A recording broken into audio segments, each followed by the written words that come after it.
Good morning.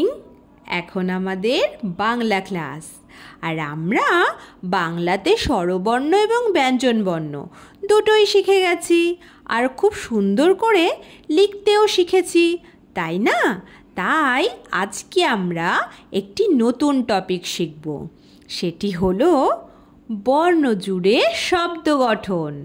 মানে দুটি বর্ণ পাশাপাশি দেওয়া থাকবে, সেটিকে আমাদের যুক্ত করে একটি শব্দ বানাতে হবে। কেমন? তাহলে চলো আমরা এবার দেখি তো কিভাবে দুটি বর্ণ পাশাপাশি বসে শব্দ তৈরি হয়। দেখো, ঘ যুক্ত র, মাঝের যে চিহ্নটি তোমরা দেখছো সেটিকে যুক্ত বলা হয়। তাহলে আমরা কিভাবে পড়ব? ঘ যুক্ত বয়শূন্য র। তাহলে ঘ আর বয়শূন্য র পাশাপাশি বসলে কি শব্দ তৈরি হয়? ঘর। ঘ বয়শূন্য র, ঘর। কেমন? এবার দেখো আমাদের পরের শব্দ, ফ যুক্ত ল। ফ যুক্ত ল কি হবে বলো তো? ফল। ফ ল, ফল। ফ ল, ফল। তারপরে দেখো, ব যুক্ত ক। তাহলে ব আর ক পাশাপাশি বসে কি হবে? বক। ব ক, বক। ব ক, বক। এবার তার পরের শব্দ, ব যুক্ত হস্যই। ব যুক্ত হস্যই। ব আর হস্যই পাশাপাশি বসে কি শব্দ তৈরি হবে? বই। ব হস্যই, বই। তার পরের শব্দ দেখো, হস্যু যুক্ত ট। হস্যু যুক্ত ট।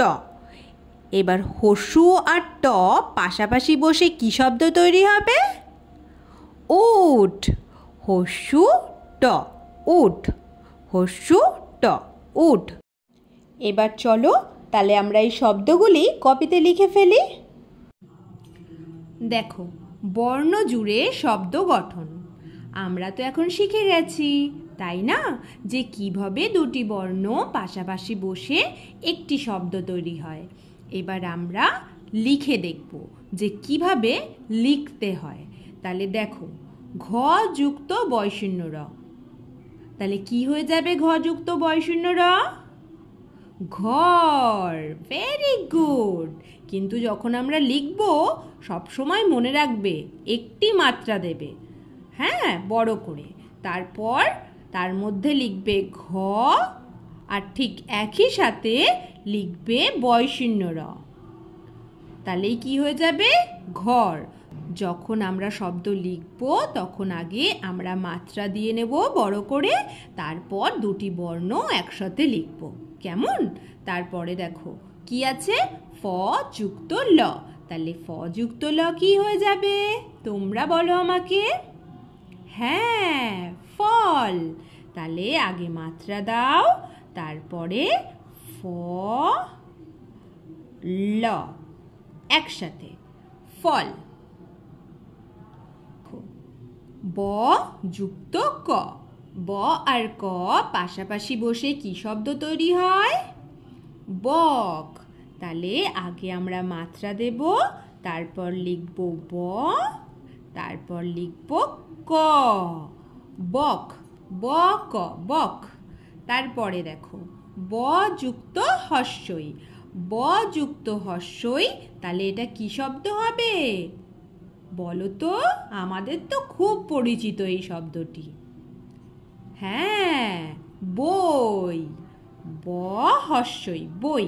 তাহলে আমরা আগে মাত্রা দেব, তারপর লিখব ব, তার সঙ্গে হস্যই, বই। তারপর দেখো, হস্য যুক্ত ট। তাহলে কি হয়ে যাবে? উট। আগে মাত্রা দেব, তারপর লিখব হস্যু, তারপরে লিখব ট। তাহলে কি হয়ে যাবে? উট। তাহলে তোমরা খুব সুন্দর করে সুন্দর হাতের লেখায় এগুলো লিখো, কেমন? আর এখনকার মতো আমার ক্লাস তো শেষ, তাই টাটা।